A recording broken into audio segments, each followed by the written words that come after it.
Hello, good day guys. This is Prof. Ems once again. In this video, yung ating naman i-vlog ngayon is the different survival techniques in swimming, including rescue operations, kasi tinuturo ko ito sa mga criminology students ko, no? So in this video, panoorin natin para sa more information about swimming lessons. Sige, intro muna tayo.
Lesson, actually last lesson and also our last meeting. Yan naman na rin ngayon, kumbaga tapusin na natin lahat ngayon para wala na ang problema sa akin. So this is water survival and rescue. What you're about to do today is the different types of water treading, or how are you going to survive on water. Paano kayo tatagal sa tubig habang naghihintay ng rescue or just in case of emergency situation. And in this type of scenario, siyempre sa totoong buhay, kung may life vest naman, gamitin mo yan. Ayan o, may life vest, pakipicture na dyan. Ayan mo nga, ayan. Ayan mo na, sabihin mo. May life vest, merong mga floating devices. So, sa totoong buhay, meron sa mga barko niyan, aeroplano and everything. What we are about to do here today is the worst case scenario. Ay, kinig kayo? Worst case scenario. What do you mean worst case scenario? Just in case, wala ka na dampot. And wala ka ng choice, hindi tumalon. Sige. Pati mo na.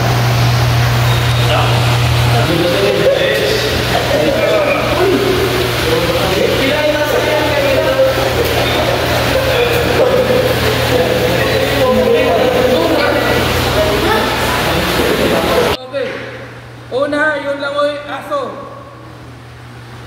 Langoy aso. Alam niyo langoy aso? Yes, sir. Flutter kick. Bigyan mo na.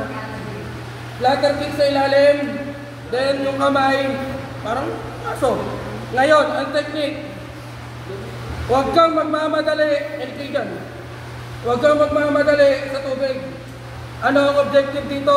Conserve your energy. Oh, sige. Oh, langoy aso. Calm. Imik. Kalmado.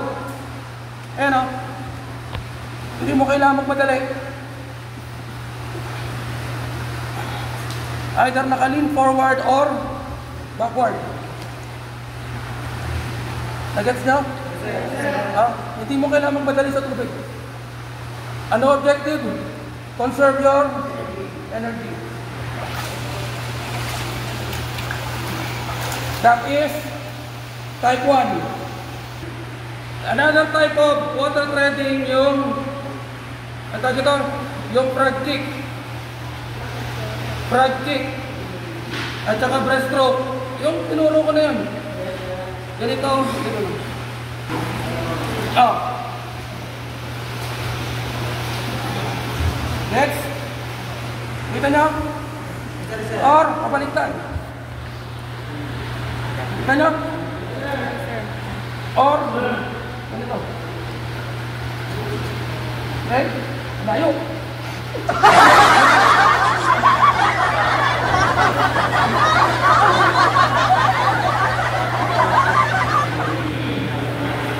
Next.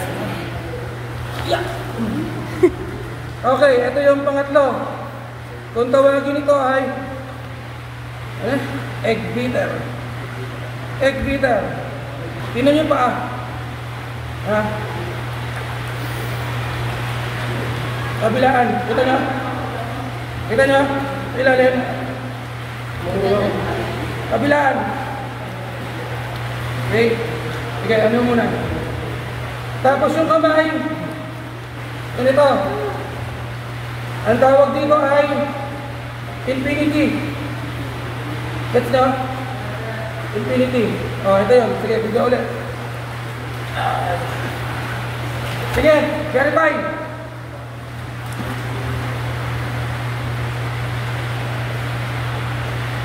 Kita nyo? Egg beater. Gets? O nyo? Layo na naman.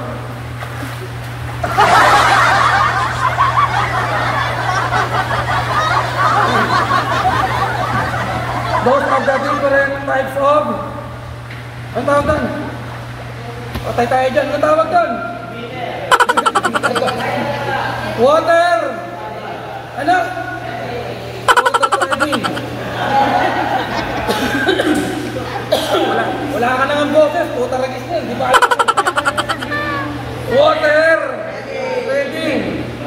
Oh. Survival type 1, water trading. Survival type 2, ito yung mas madali.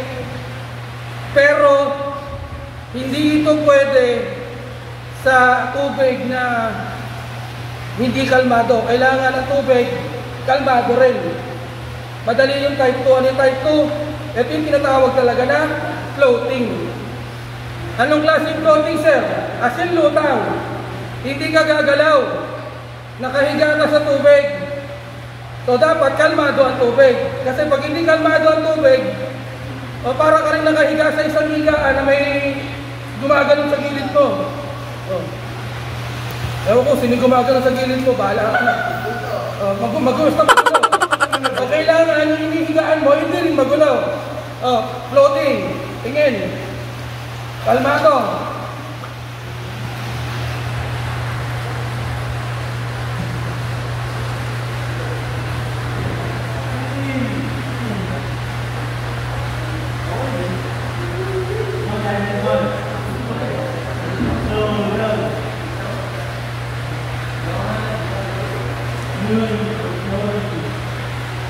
Wala kahit anong movement. Just go on with the flow ng tubig, nakahiga ka lang totally. Ito yung totoong floating. Hindi yan floating kapag gumaganyan ka. Hindi yan floating pag gumaganito ka. Ang totoong floating, nakalutang ka lang talaga. Ano ang technique? Huwag mong pabayaan, mawala ng hangin yung baga mo. Keep on breathing. Kaya yan. Ngayon. Yan ako sa gilid. Ay, doon na lang. Para makita.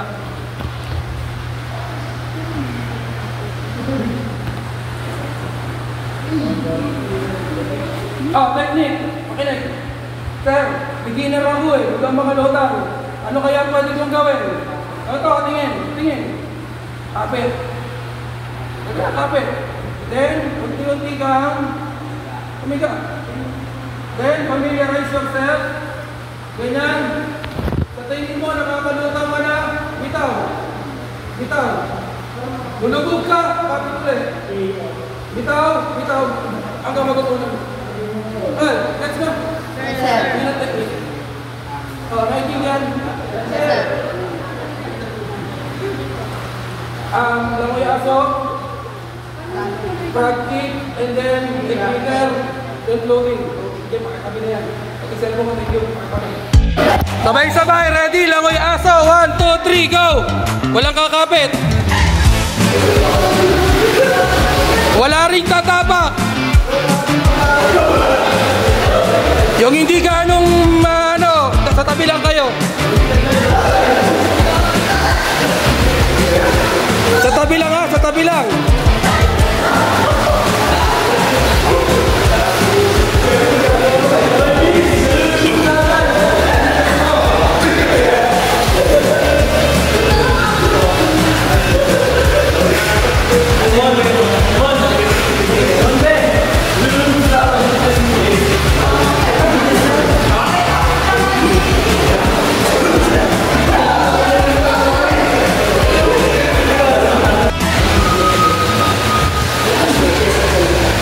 Oh, frog kick, frog kick. Everybody, frog kick.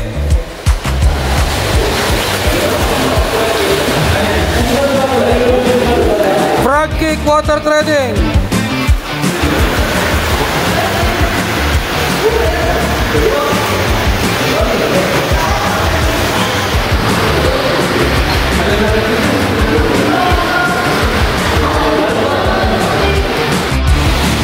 Walang gumagalaw dapat ha, walang gumagalaw. Float.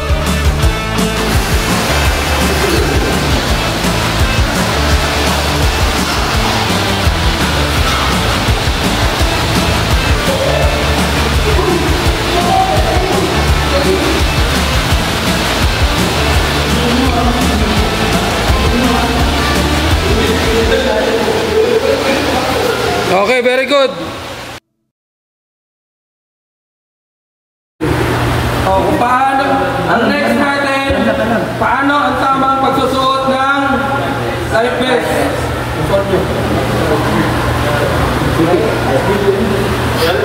Proof!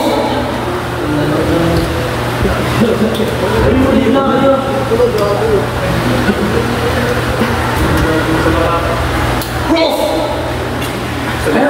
Ay no, hirap ka lang. Ay, banda ko, isa. Ayan o, sa kabila. Tulungan mo kasi! Tulungan, ayan na nyo. Sige. Magaling mo yan. Pailalim mo. Ilalim to. Hoy! Wala ka po, di ba? Sa ilalim dadaan yan, sa ilalim. Kunin mo. Sunog mo ulit. Tapos. Hindi. Ano? Doon. Parang mo pa. Ayan mo. Ayan, good. Tama. Sige, kaya ka naman. Eh, tawid ko na.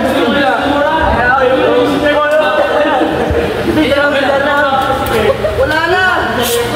Upay. Kaya na ni Bernie. Ingay. Oh, iyan na mo. Kailangan bigyan. Ano ba mo? Umilalim. Oy! Uy, ang iingay nyo! Sige na. Kaya na kanyan. Oh, pwede na. Sige, naka-floating naman. Okay, tatalan. Babalag. Actually, bad dyan. Doon.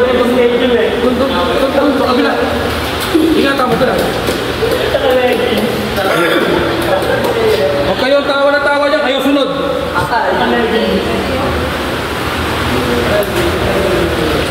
Sige, baba muna.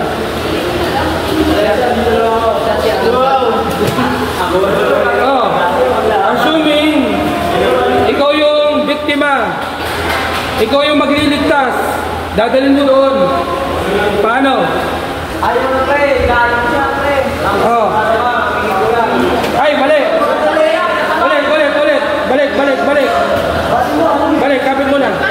Makinig kayo. Makinig. Listen. Carefully. Hindi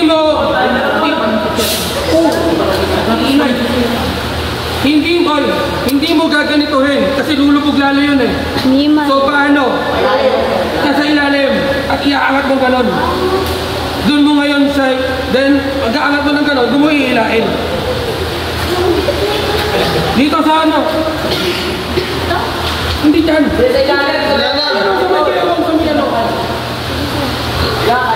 Oh, sige, oh.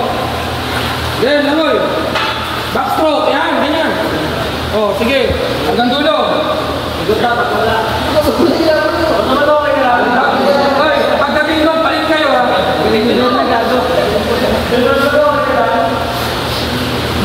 Oh, nabuhan nyo? Oh, ganyan mag-rescue.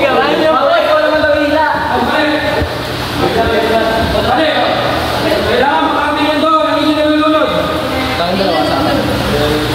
Kasi assuming natin, takot yung ano eh. Takot yung biktima. Hindi marunong lumangoy. So, kinakailangan may confidence yung biktima sa'yo bilang rescue.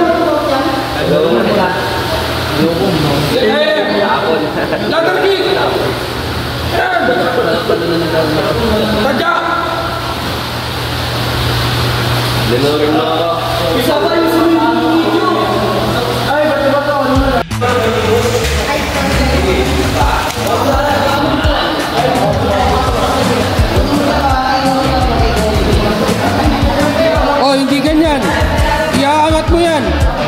Sige, ayan. Oh, hila.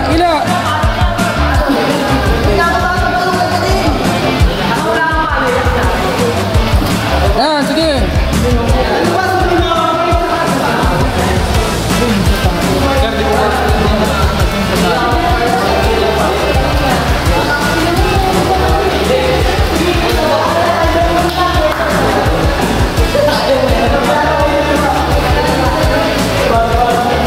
Bob. Kailangan makatikit sa gilid. Oh, palit. Disipahin mo rin.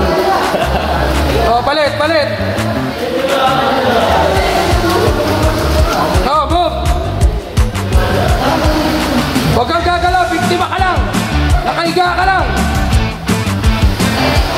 Huwag ka rin tatadyak. Bayaan mo yung rescuer na tumadyak.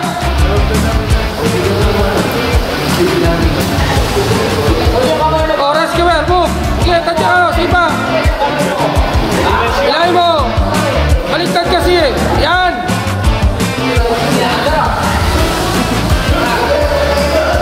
Oh, bagal.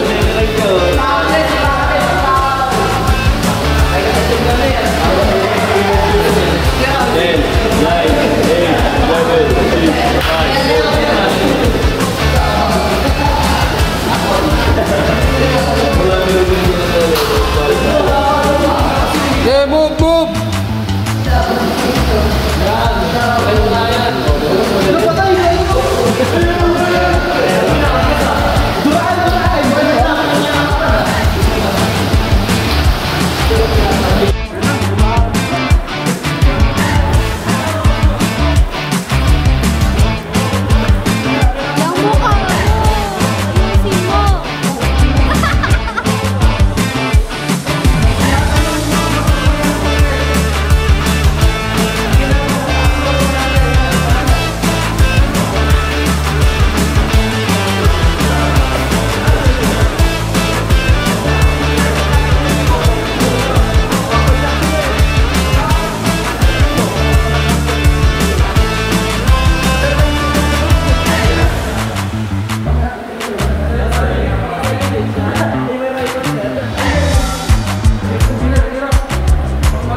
A few moments later. Ang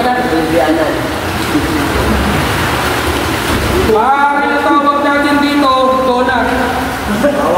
Donut, mukha naman talaga donut. Pero, basically, we call it life buoy or life floater. Ganun din naman ang tawag dito. Kung madaling salita sa Tagalog, salbabida pa rin. But this is not an ordinary salbabida na nakikita ninyo na interior ng gulong sa mga beach, mga ilog na may resort. Ito talaga ay made of PVC or we call it hard plastic. Now, ito yung makikita nyo rin sa mga barko, mga passenger ships. Now, kung lifesaver ngayon, tetestingin natin yung capacity nito. Sino pinaka-heavyweight?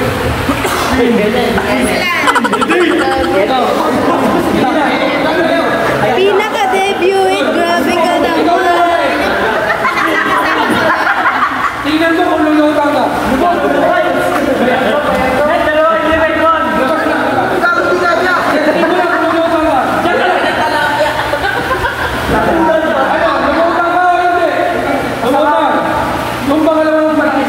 Ay,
Kailangan nakalutan tayo sa kalutan.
Yun nga lang, nag-iisa na lang yan. So, paano kayo na mabubuhay?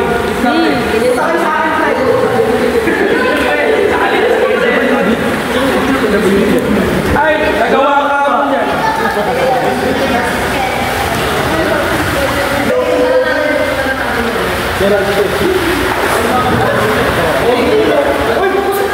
Huwag kayo masyado malayo. Dito lang. Para makita. Kailangan nakalutang ang lahat. Nakalutang lahat.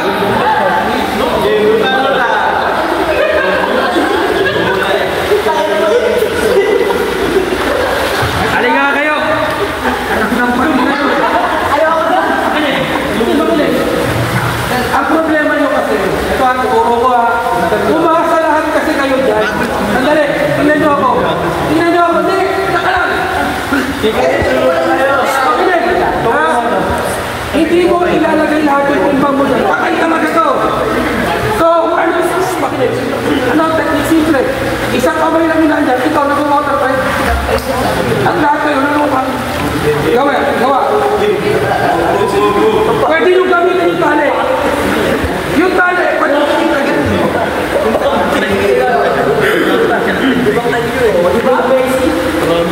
Oh, buhay kayo lahat?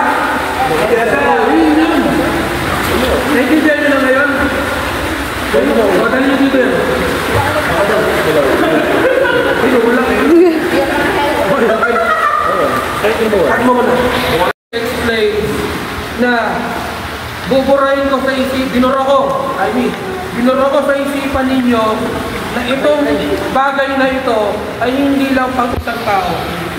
Tama? Ibig sabihin, actually more than that pa kaya nito. Multi-purpose. Yes. Hindi lang basta multi-purpose. Multi-person.